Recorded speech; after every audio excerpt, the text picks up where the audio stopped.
Welcome back to Channel 666 Red News. Tonight's breaking story, a young Japanese girl mother awakes from a coma of 6 years. The now 22-year-old Japanese girl poisoned her mother when she was 16 with a great amount of thallium, or rat poison. This girl, whose name has not been revealed, says that she is fascinated by Graham Young, the famous teacup poisoner. The Japanese girl recorded her mother's symptoms in an online journal, the way Graham Young recorded his victims in his handwritten journal. This girl was on the elite chemistry at her high school, and she tested her so-called experiments on animals. A cat head was found in her bedroom. She just claimed to enjoy the idea of poisoning living things. She is an exact replica of Graham Young. Now we go to my co-anchor, Joe Eck, with more of Graham Young. Thank you, Kyle. Yes, Graham Young was the famous teacup poisoner. He experimented with his poisons his whole life.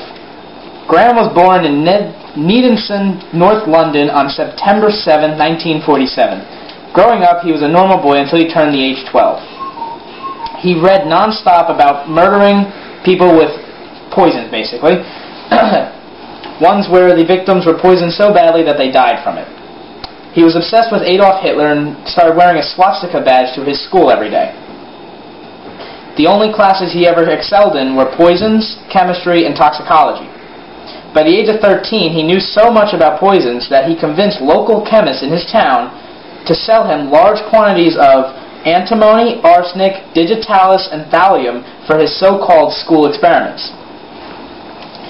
Graham began testing his poisons on his friend in school when they traded lunch every day. He poisoned his homemade school lunch, and when he gave it to his friend fell ill. His friend began suffering from vomiting, cramps, headaches, and the doctors said they were due to severe migraines. His friend eventually recovered. However, the following year, Graham's entire family fell ill, except for Graham. At 14 at the time, the reports state that Graham made his family tea, but when they drank the tea, they stated it tasted bitter. But his family couldn't find a reason for their loving son to poison them. On April 21st, 1962, when Graham's father came home to find his wife vomiting uncontrollably in the backyard as Graham watched from the family window, he rushed his wife to the hospital. She died later that night. Graham's father was then hospitalized for the same symptoms his wife had. On May 23rd, 1962, Graham was arrested and confessed to poisoning his family and his only high school friend. At age 14, Graham, became the youngest prisoner in Broadmoor Maximum Security Psychiatric Hospital in London.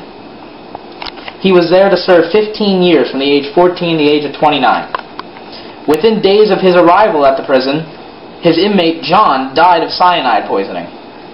Eventually, Graham decided that 15 years was too long of a time to spend in prison. He decided he wanted to get out early. He dropped all interest in poison, and after 8 years he was released on good behavior. In June of 1970, a year before his release, he told a nurse there that he said, "I'm going to kill one person for every year I spend in this place." On February 4th, 1971, he was released. Shortly after his release, he was hired at a photography company in Bovingdon, Hertfordshire. Within days of employment, he started making tea for his fellow employees. His boss, Bob Eggle, suffered the worst from severe cramps, vomiting, and diarrhea.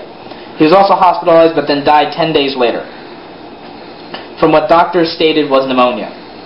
By November, he had poisoned up to 70 employees at the photography company and recorded all their symptoms in his journal and whether they would die or not. November 21st, 1971, Graham was arrested and sentenced to jail for life.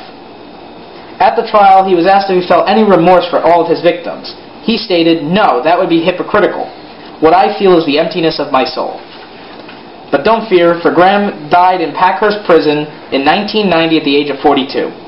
Now to our toxicologist, Marianne Paulin, with info on these poisons that Graham used. Kyle and Joe. Well, Graham used a ton of different poisons, including cyanide, arsenic, digitalis, thallium, and antimony. Now, not many people know what this stuff is, but don't worry, I'm going to explain all of these for you. To begin with, cyanide is just a deadly poison not found in any foods or drinks and is obtained from the combination of carbon and nitrogen. Next we have arsenic, which is found naturally in rocks and soil, water and plants, and even animals. It has no taste or smell and causes cancer, but is used in things to prevent decay. For example, it's a common ingredient in pesticides. Digitalis is used for heart medication to prevent heart failure, and the plant in which it is obtained from has extremely poisonous leaves. Antimony is used in paints, batteries, and rubber, and is a pure element, atomic number 51. It is used to clean up environmental problems.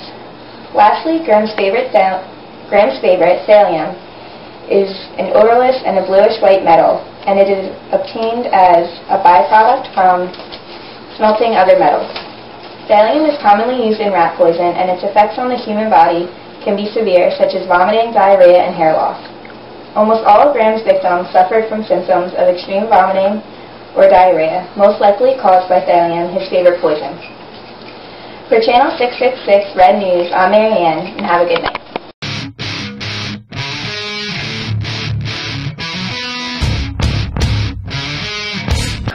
The now 22-year-old Japanese girl poisoned her mother when she was 16 with a great amount of thallium, or rat poison. This girl, whose name has not been revealed, says that she is fascinated by Graham Young, the famous teacup prisoner. She was 16 with a great amount of thallium.